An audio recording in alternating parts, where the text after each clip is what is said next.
Hi, I'm Matt with ApplianceVideo.com. Today we're going to be taking a look at the broil igniter on this Maytag DSI gas range.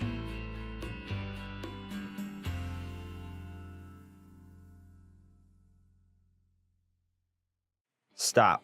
Before beginning any repair, always be sure to disconnect the power to the appliance. It is also recommended to test the outlet for proper voltage. Remember to also turn off the gas.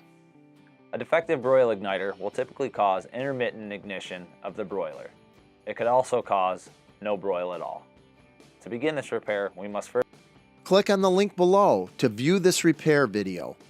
ApplianceVideo.com guides you step by step, giving you the confidence to avoid recalls and callbacks, also saving time on repairs.